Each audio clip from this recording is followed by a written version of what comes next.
చూస్తూ ఉంటే రోజు రోజుకి శాంతి భద్రతలు అడుగంటుతూ ఉన్నాయి. పోలీస్ దౌర్జన్యం, ఈ కూటమి ప్రభుత్వం పోలీసులను అడ్డం పెట్టుకుని చేస్తున్న అరాచకాలు,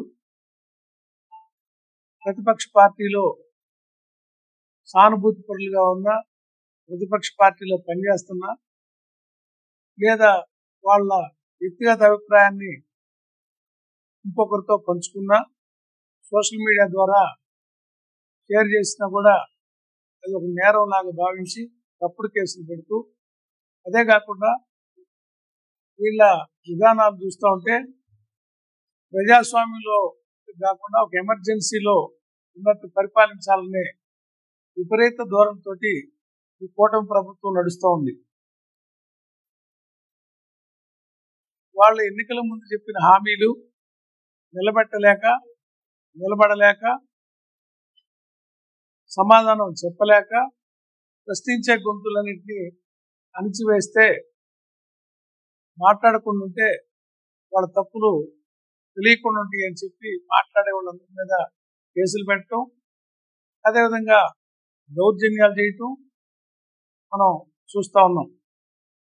నిన్న సవీంద్రారెడ్డి అని ఒక వ్యక్తి, చిన్న బడ్డీ కొట్టు జ్యూస్ షాప్ పెట్టుకున్న వ్యక్తి, అతన్ని సోషల్ మీడియాలో యాక్టివ్గా ఉంటాడంట. ఈ కూటమి అరాచకాలని ఏదైనా షేర్ చేసి ఉంటాడు. అతను మంగళగిరిలో పోలీసులే కిడ్నాప్ చేసి మా దగ్గర లేడని హైకోర్టులో మా వాళ్ళు ఎంక్వైరీ చేయమని హైకోర్టుకి వెళ్తే మా దగ్గర లేదని అబద్ధం చెప్పడం హైకోర్టు ముఖ్యమైనట్టు. ఇవాళ హైకోర్టు కూడా సిబిఐని ఆదేశించింది. అంటే ఎటువంటి తప్పుడు కేసులు పెడుతున్నారో హైకోర్టు కూడా గమనించింది. ఇది ఒక చంపపెట్టి వాళ్ళకి. ఇక బాధితులందరూ ముఖమింగి ఉంటూ ఉన్నారు కనుక జగన్మోహన్ రెడ్డి గారు దీనికి ఒక ప్రత్యామ్నాయాన్ని ఆలోచించి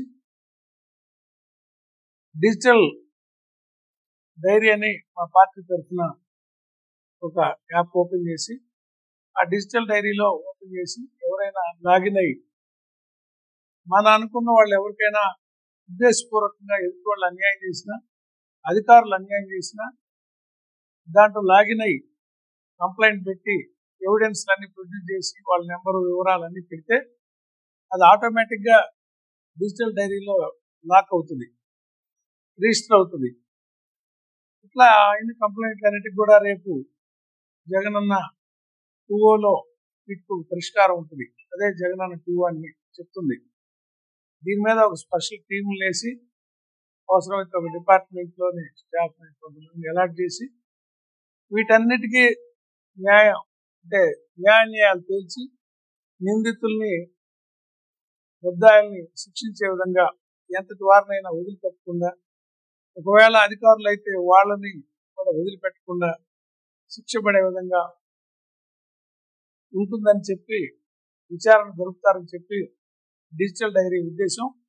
డిజిటల్ డైరీని వాడుకొని మన పార్టీ యావత్తు కూడా, పార్టీ కాదు ఇతరులకైనా కూడా సమాజంలో ఎవరికైనా అన్యాయం జరుగుతూ ఉండి ఈ ప్రభుత్వంలో కానీ మీరు న్యాయం జరగదని మీకు అనిపిస్తే ఈ డిజిటల్ డైరీలో రిజిస్టర్ చేయండి. ఈ 3 సంవత్సరాల తర్వాత మన ప్రభుత్వం వచ్చాక మీ అందరికీ న్యాయం చేసే బాధ్యత వైఎస్ జగన్మోహన్ రెడ్డి గారి నాయకత్వంలో వైఎస్ఆర్ పార్టీది అని చెప్పి ఈ సందర్భంగా తెలియజేస్తా ఉన్నాం. రాష్ట్ర వైఎస్ఆర్ కాంగ్రెస్ పార్టీ అధ్యక్షులు మాజీ ముఖ్యమంత్రి వైఎస్ జగన్మోహన్ రెడ్డి గారి యొక్క ఆదేశాల మేరకు రాష్ట్రంలో వైఎస్ఆర్ కాంగ్రెస్ పార్టీ డిజిటల్ డైరీని రూపొందించి భవిష్యత్తులో గొంతెత్తేటటువంటి ప్రతి ఒక్కరి గొంతును నొక్కేటటువంటి అన్యాయాన్ని అరికట్టేటటువంటి విధానం. 2,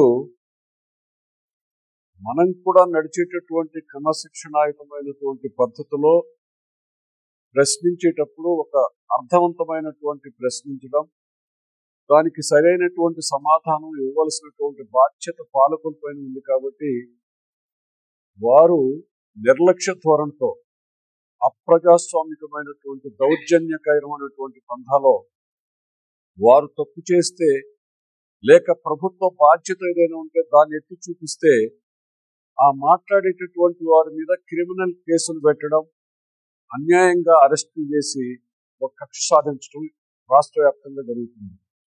నిన్ననే పరుచూరు నియోజకవర్గం ద్రోణాదుల సర్పంచ్, ఒక ఎస్సీ నాయకుడు సర్పంచ్, ఆయన అసెంబ్లీలో బాలకృష్ణ గారి మాట్లాడినటువంటి విధానాన్ని తీవ్రంగా ఖండించాడు అక్కడ సోషల్ మీడియాలో. దానికి వెంటనే పోలీసులు వచ్చి అతన్ని ఏదో సాకులు చెప్పి అరెస్ట్ చేసి స్టేషన్లో పెట్టారు. ఇది చాలా దారుణం. స్వాతంత్రం వచ్చిన తర్వాత అనేక ప్రభుత్వాలు వచ్చినాయి, తీవ్రమైనటువంటి పోరాటాలు జరిగినటువంటి సందర్భాలు ఉన్నాయి. ఏం జరిగినా చర్చ అనేటటువంటి దానికి విలువనిచ్చి దానిలో ఒక హద్దులు లేనటువంటి విధంగా తప్పు చేస్తే మాత్రమే పోలీసు వారి జోక్యం ఉండే తప్ప ప్రతి చిన్నదానికి పోలీసు వారిని ఉపయోగపెట్టడం, దానికి నాన్ బెయిలబుల్ కేసులు పెట్టడం, వారి కుటుంబాలని తీవ్రమైనటువంటి వేధింపులు గురి చేయడం, ఇది చాలా దుర్మార్గమైనటువంటి సాంప్రదాయం రాష్ట్రంలో కొనసాగుతుంది. కాబట్టి దీని నుండి రక్షింపబడాలంటే ఇప్పుడు పెడచావును పెడుతున్నారు కాబట్టి ప్రభుత్వం, పాలకులు, ఈ పాలకులు అనేటటువంటి వారు ఎవరైనా అది శాశ్వతం కాదు. ఇట్లయితే ఖచ్చితంగా ఇప్పుడు ప్రతినిధులు కానీ అధికారులు కానీ వారి యొక్క విఘ్నతను, వారి యొక్క హద్దులను మరిచి ఇష్టం వచ్చినట్లుగా కక్ష సాధింపు చర్యలకు కనుక పాల్పడితే వారిని డైరీలో రూపొందించేటటువంటి విధంగా చేస్తే భవిష్యత్తులో మనకు అవకాశం వచ్చినప్పుడు దుర్మార్గంగా వ్యవహరించినటువంటి వారి మీద ఖచ్చితంగా చర్య తీసుకునేటటువంటి దానికి సిద్ధపడాలని చెప్పి గౌరవ రాష్ట్ర పార్టీ అధ్యక్షులు జగన్మోహన్ రెడ్డి గారు ఈ డిజిటల్ డైరీని రూపొందించడం జరిగింది. ఈ డైరీని ఈరోజు ప్రకాశం జిల్లా ఒంగోలు వైఎస్ఆర్ కాంగ్రెస్ పార్టీ ఆఫీసులో జిల్లా పార్టీ తరఫున మరియు ఒంగోలు నియోజకవర్గ వైఎస్ఆర్ కాంగ్రెస్ పార్టీ ఇన్ఛార్జ్ చిందూరు రఘుబాబు గారు, నగర పార్టీ అధ్యక్షులు శంకర్ గారు, అనుబంధ సంస్థ అధ్యక్షులు సుబ్బారావు గారు, రాష్ట్ర కార్యదర్శులుగా మరియు ప్రత్యేకంగా కొన్ని నియోజకవర్గాలకు పరిశీలకులుగా బాధ్యత వహిస్తున్నటువంటి రాష్ట్ర కార్యదర్శులుగా ఉన్న గౌరవనీయులు మాజీ శాసనసభ్యులు ఆదన్య గారు, వై వెంకటేశ్వరరావు గారు, కేవీ రమణారెడ్డి గారు, కోట్ల రామారావు గారు, వీళ్ళందరూ కూడా ఈ కార్యక్రమంలో పాల్గొని భవిష్యత్తును ఏ విధంగా నడిపించాలనేటటువంటి దానికి ఒక సూచికను అందజేయడం జరిగింది.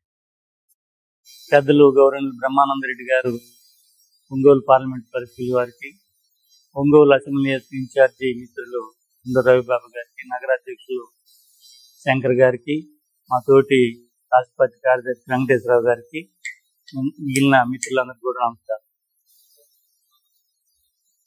వైఎస్ఆర్ పార్టీ రాష్ట్ర అధ్యక్షులు మరియు మాజీ ముఖ్యమంత్రి శ్రీ జగన్మోహన్ రెడ్డి గారి ఆదేశాల మేరకు ఈ యొక్క రాష్ట్రంలో జరుగుతున్నటువంటి అప్రజామిక పాలన, పోలీసు రాజ్యం,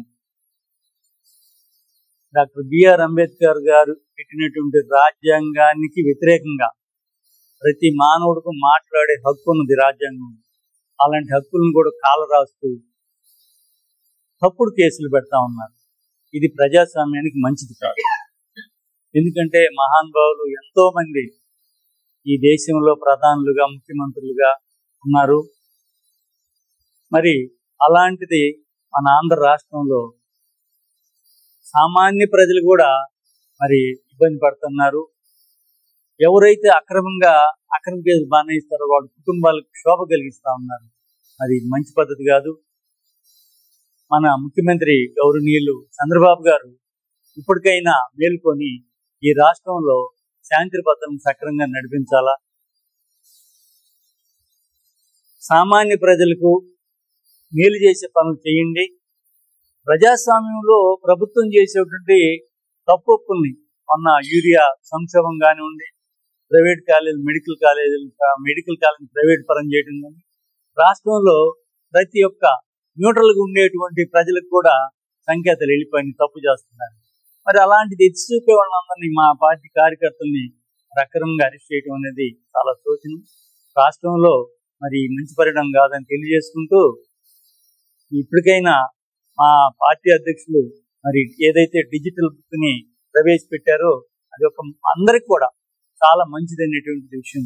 మేము వారి యొక్క దానికి మేమందరం కూడా హర్షిస్తూ, జగన్మోహన్ రెడ్డి గారు ప్రవేశపెట్టిన డిజిటల్ బుక్ అనే దాన్ని మరి అన్ని నియోజకవర్గాల్లో కూడా రేపు మళ్ళీ ప్రారంభాలు ఉన్నాయి. ఆ పెద్దలు బ్రహ్మానంద రెడ్డి గారి, మా జిల్లా అధ్యక్షుడు శివప్రకాష్ రెడ్డి గారి నాయకత్వంలో అందరం కూడా కలిసికట్టుగా ఈ యొక్క కార్యక్రమాన్ని ముందుకు తీసుకెళ్తామని తెలియజేసుకుంటూ మీ దగ్గర సెలవు.